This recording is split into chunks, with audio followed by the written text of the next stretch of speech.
It's time now for our Friday Roundtable, and tonight we are going to discuss a lot of the news that was made this week by a power couple, Bill and Hillary Clinton. A number of you told us via Twitter that Bill Clinton's trip to North Korea was the story of the week. The former president getting his groove back, in the words of one Twitter user, while in Africa, the Secretary of State began a major American diplomatic initiative on that continent.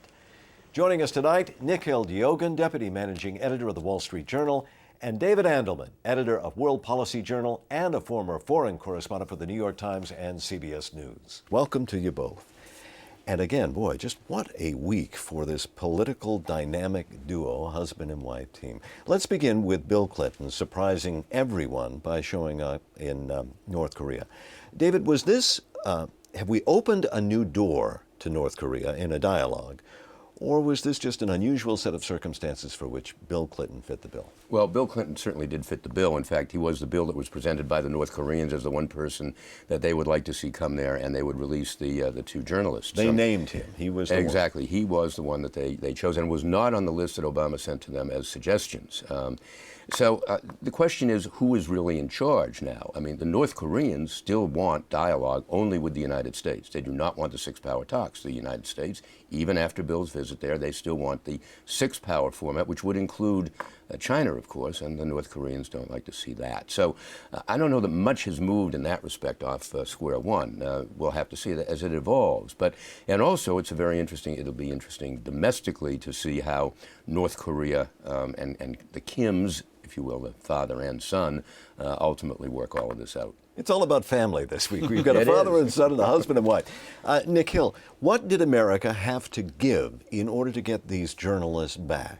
They didn't have a lot to give. They certainly gave concessions, if you will, when you think of the fact that Kim Jong-il has got a big propaganda hit out of this. There was question about his health. He has now proved to the world that he's alive. That's something. And that was a big question. That was a big question. He got a big propaganda boost in his own country. The front page of the North Korean paper had 5 pictures of Kim Jong-il with Bill Clinton. It wasn't until you got to page 3 that you had a little blurb that mentioned that the journalists had been freed. And finally, you got to show the world that you still had some control over your country, of which there was some significant doubt. Well, whose court is the ball in now to try to move it forward? Well, what's interesting also is that, and Nikhil was right, it showed the world that, the North Korea is rational to a certain degree. It could sit down and talk with a Western leader of some stature and come out of it looking not like complete crazies in that respect. So I guess in that respect, it's kind of still in the North Koreans' court, although certainly we'll have to see just how the initiatives move forward and who makes the next move. Right now, the North Koreans have said, we'll talk to the Americans one-on-one. The Obama administration has said, we'll talk to the North Koreans only in the framework of the 6 power talks, including China. So in some respects, it hasn't moved that far off the stalemate from before, except atmospherically, perhaps. It's such a secretive society to us, North Korea, so that now Bill Clinton returns with perhaps the most intel that America has had about the leadership of that bizarre country that we've had in a decade. Well, when you talk to senior officials in Washington, I was down there a couple of weeks ago, and you're always surprised by how little we know about North Korea. Most of our information, our best information, is probably coming from the Chinese. You really don't have, as David was mentioning earlier, the Japanese sphere of influence isn't as robust as it was in that region. So, you do have a former president who's experienced in dealing with world leaders coming back with some information.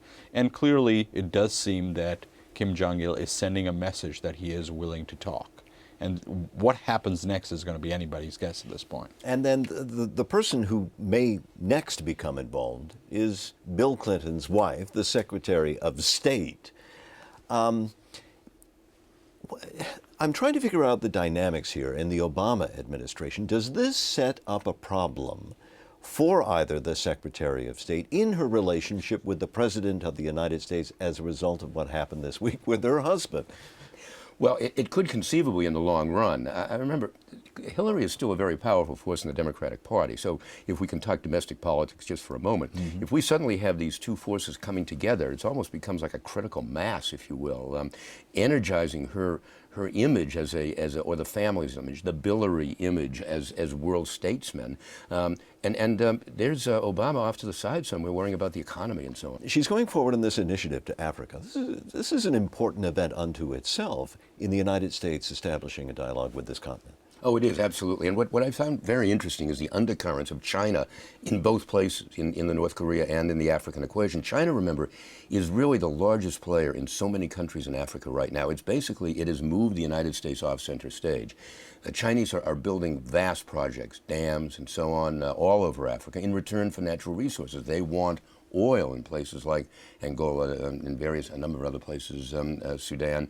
So really this is critical for the United States to try to get back into that area that China has dominated. Equally, China is important in the North Korean equation as well. So I find the interplay, the undercurrent of China in all of this very intriguing, and the United States does have to reassert itself, especially in Africa now. And then on top of that, China owns a great deal of our debt.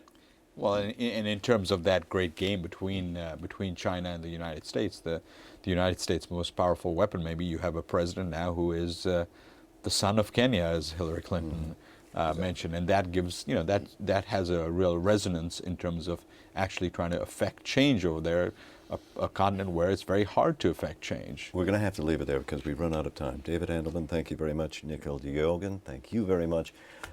Time goes by too quick. Thanks for having us. Thanks, Mark.